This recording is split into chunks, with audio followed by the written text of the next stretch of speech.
Welcome to SethCraft. I'm currently building a 20 by 30 workshop, and it's time to talk about lighting. I have 4 different lighting options that I have used here in my workshop, and I want to discuss them with you and then actually get each of these installed so you can see what I'm working with here. The first one is a product from SethCraft. I've worked with this company for a long time with my Land to House channel, and they have sponsored this light right here. It's actually an exterior wall light, but I'm using it inside as one of my backup lights.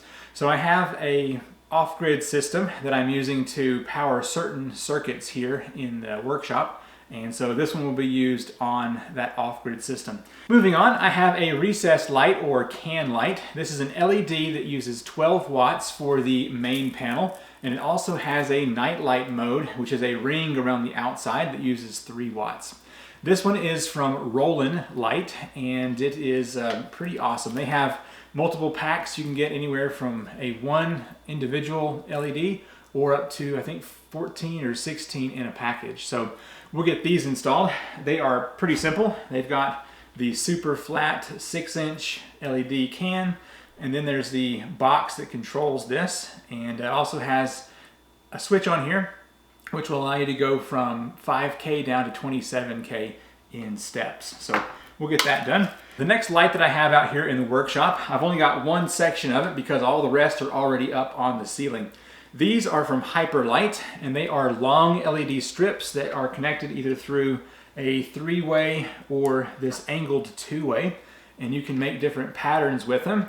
And I've got mine in a 5 hexagon pattern, which I will show you here in just a moment. But these are kind of designed for fancy garages to showcase on a nice car, but I'm using it out here in my workshop for filming lights.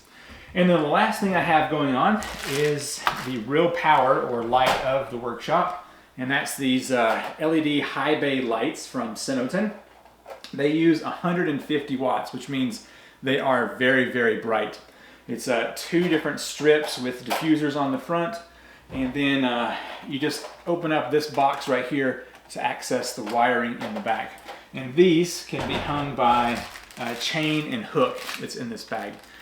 So those are my 4 LEDs, and we're gonna go ahead and get these installed here in the workshop. Real quick, here are the Hyperlight LED strips that have been put into the 5 pattern hexagon shape. And those just plug up to the wall receptacle up there, so I can easily flip that power on and see those light up, and they are so very bright. But you can make different patterns with that, and whenever they shine down on something reflective, you can see that honeycomb pattern on the ground. So to get those installed, I just pieced everything together and then plugged up the power and used small screws to attach that to the ceiling. It's very lightweight, so not too bad to install. Next, let's check out the Roland LED can lights. These are easy to install using a hole saw, and then simply using some wire connectors or adapters, and then put those in the box, get things wired up red, white, and green for ground. And then to activate those, you can simply use a dimmer switch to turn that on. As you can see, the light comes on and is super bright. Now you can adjust the color on the back with a switch to go from 27 to 3000 to 3500, 4000, and 5000 Kelvin. These are also activated with a dimmer switch, so I can take this and dim them down or go back up if I want to. And you can put up to 12 of these on a single wire. Now these lights have a nightlight feature, which means they have a ring around the outside that turns an orange color.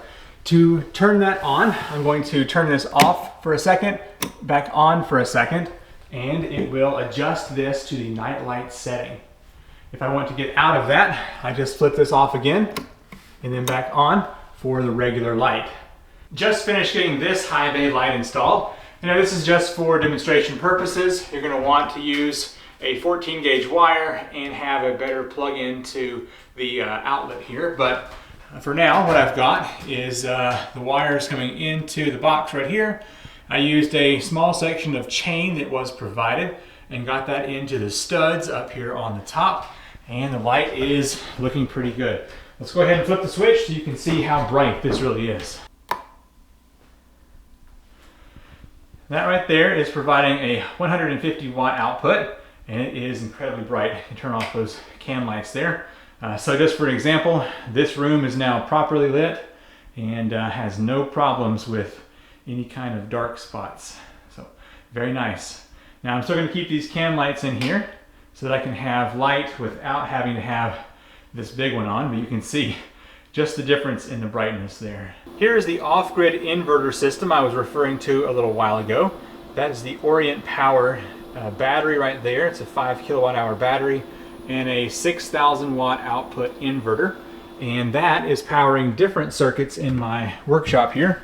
For instance, this light switch right here is able to turn on this light up here, which is the Synotin 26 watt LED output.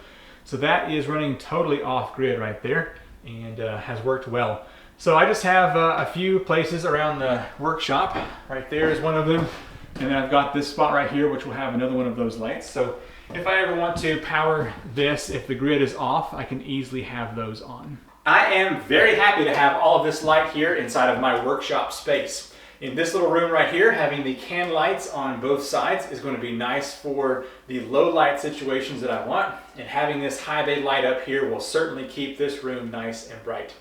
Now out in my main room, I have the big LED pattern on the ceiling from Hyperlight, and that's going to be over in my woodworking area, and it should supply plenty of light over there. And then I've got this other high bay light in there, and I'm going to do can lights just as I'm doing in here out there as well.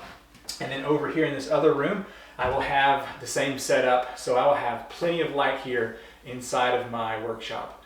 And then each room will have one of those 26 watt wall lights, so that if the power does go out, I can turn those on and continue doing work in here using my off-grid system. Thank you so much for watching. I'm Seth with the SethCraft Workshop. If you have some thoughts or comments, leave those in the comment section down below, and I will try to leave the links to all of these lights in the description below as well. Thank you so much for watching, and I will see you in the next video. Bye.